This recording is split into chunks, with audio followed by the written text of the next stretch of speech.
By 1978, schools were expected to be in compliance with Title IX. Most were not. The foot dragging. Every little stupid excuse they could think of. They would say, oh, well, if we add girls' sports, we'll have to take away from boys' sports, which we had said clearly from the very beginning, that equality was not bringing down either sex, it was raising both.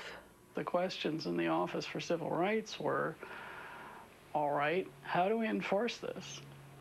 What are schools really required to do? We better draft some policy. The women wanted a policy that required schools to spend equal dollars on men and women athletes. Our position coming in was equal per capita expenditures. And the guys had a heart attack because they had all the money. It simply did not cost the same amount of money per athlete to run a field hockey program as a football program.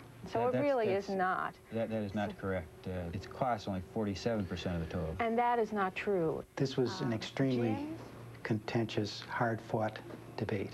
Women took to the Capitol steps in favor of equal funding, while the NCAA and 300 schools argued against it. In 1979, a compromise was reached, a complicated plan that would later prove confusing and controversial. It left schools with three choices. They could comply strictly by the numbers, so the percentage of men and women athletes matched that of men and women on campus. That became known as proportionality. Or they could show that they were continuing to expand teams, or at least meet the interests of women athletes. At the time, women were fewer than half of college undergraduates. That offered the anxious football coaches some comfort, but they sensed trouble down the line. When we thought about it later on, we thought this really isn't going to hurt football as much as it's probably going to hurt some other men's sports. That is exactly what would happen some 2 decades later, touching off the biggest battle.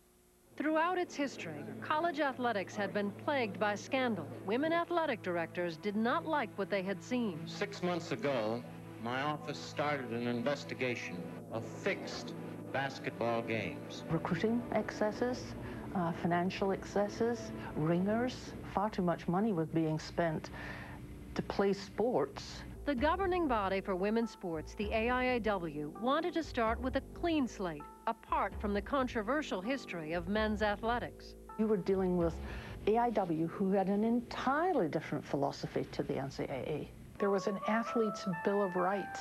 There was a belief in an athlete's right to transfer freely. There was a belief that there shouldn't be off-campus recruiting, that the student athlete should select the school, not the other way around. They focused more on participation. They wanted us to have a chance to compete. It was more what you call punch and cookie days, which wasn't all bad. But women's teams were about to feel the pressure of money, power, and winning. The 1976 Women's Olympic basketball team already had a taste of it. Good score there by Pat Head, number 14.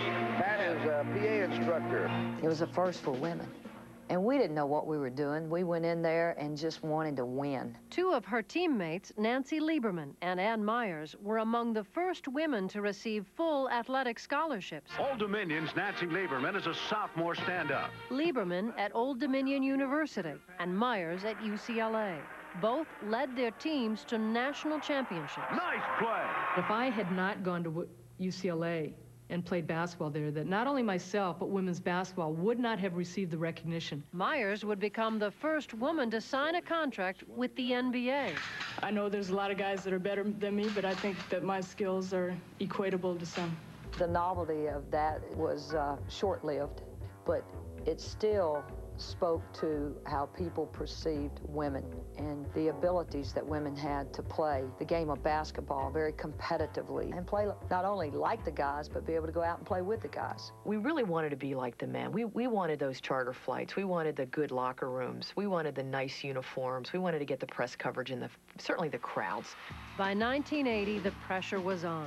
The AIAW championships now had a $1 million television contract. Women's athletics had legitimacy and an audience. And the NCAA, that had once slammed the door on women's athletics, had come knocking. They offered schools free membership if they would change from the AIAW to the NCAA. They also said, we will give you free championships. The plus that the NCAA had to offer, obviously, was consistency in how men's and women's athletics programs would be administered. Women's college athletics had come to a crossroads. At stake, the direction women's sports would go and who would lead it there. Ironically, some women felt the AIAW, which had fought the Title IX battles against the NCAA and built the teams and championships, was not the one to do it. Do we go with the NCAA? Do we stay with AIAW? I could envision us having a Final Four, much like the men. But the AIAW did not want to let go. The fight to control women's sports went to the floor of the 1981 NCAA convention. The NCAA was about to approve its own women's championships. Members of the AIAW showed up to try to stop it. There was a very animated debate. There was an organized effort by the AIAW leadership to prevent the NCAA championships. It was, it was a floor fight. Demeaning, frightening in a way, hostile. It was bad. The NCAA pushed ahead and was soon persuading women's teams to move to the big leagues. They bought their way into women's athletics. And so we lost a lot of our best teams. We lost our television contract.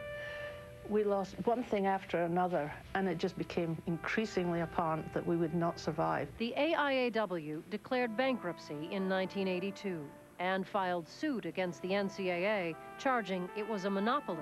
The AIAW lost. We saw a loss of about 1,500 women in leadership positions. The women's athletic program was put under the guardianship of men's athletics, and now the fox was guarding the hen house. I really had mixed feelings because AIAW first provided us with an opportunity when the NCAA was not at all involved. But would we ever be able to take women's athletics to the level it is today with AIAW? I don't think so.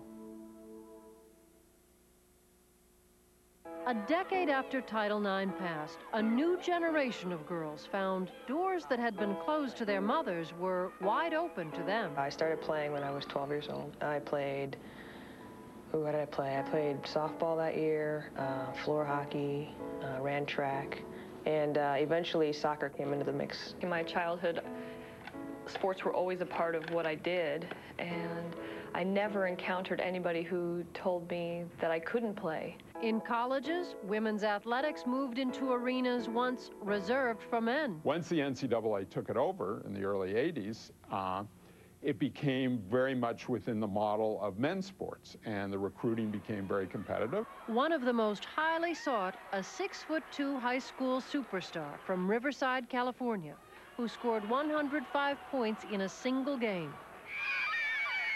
Cheryl Miller signed with the University of Southern California and quickly led its team to national championships. She really changed how people viewed women on the court.